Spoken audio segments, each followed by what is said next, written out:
7 minutes to 7. The nation's swimming pools provide much needed exercise and more than that, recreation as well, in the full sense of the word. During the pandemic, of course, we did have to do without them, but now, so soon after they fully reopened, they are threatened again, and this time it's the simple cost, the cost of providing them at a time of high energy bills. Huw Edwards is on the line, who's the chief executive of ukactive, which promotes the interests of commercial gyms and community leisure centres as well. Good morning to you, Mr. Edwards.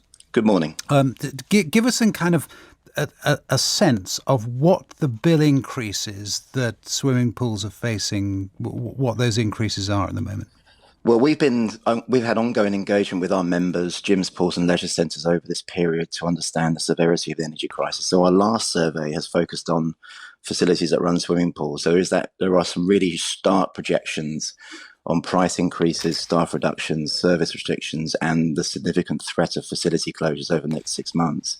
We're looking at between 21 prices to 22 prices, up to 150% increase in energy costs, and projected in 2023 to go up to 185% increase. But what proportion of a swimming pool cost is the energy?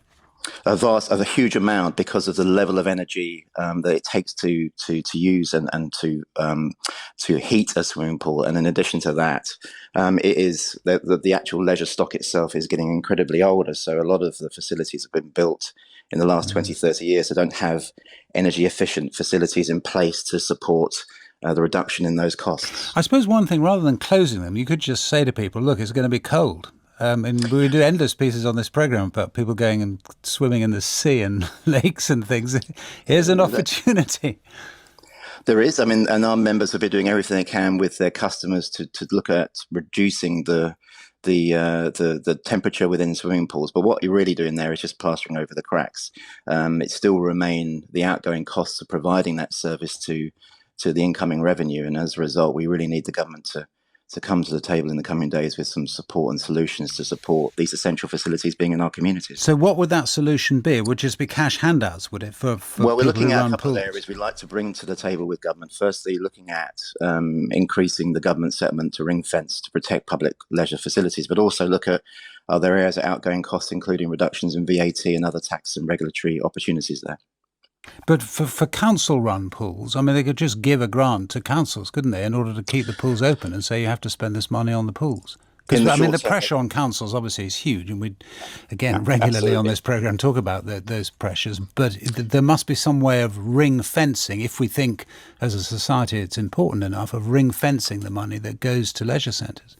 Absolutely, and we know that these facilities are used by millions of people every week, and so an option can be looking at the government settlement to ring fence and protect these facilities. We know 100%, as you rightly say, local authorities are really struggling with their own finances. And so it is not on the local authorities themselves to come up with a solution. It needs to be central government, local government and industry leaders to find a solution in the coming months so we can keep these facilities open. And of course, to an extent, it was done during the pandemic.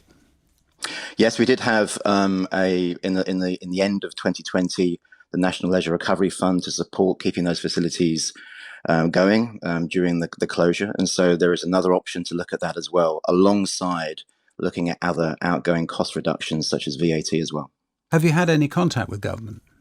Government's ongoing, yeah, conversations are ongoing, but we want to really bring this new surveyed details to the attention of government this week, and to bring really urgent conversations to the table to look at what solutions there can be. Government's been aware of this situation for a couple of months, but we now need to get into discussions around solutions. And the solution presumably needs to come in. The summer can pass, but there needs to be something in place before, October, November, when it does begin to get really chilly. Absolutely, and then with another projection of increases in energy in the autumn as well. So we really want to work with the government in the coming days to start kicking off those conversations around solutions. Huw Edwards, Chief Executive of ukactive, thank you.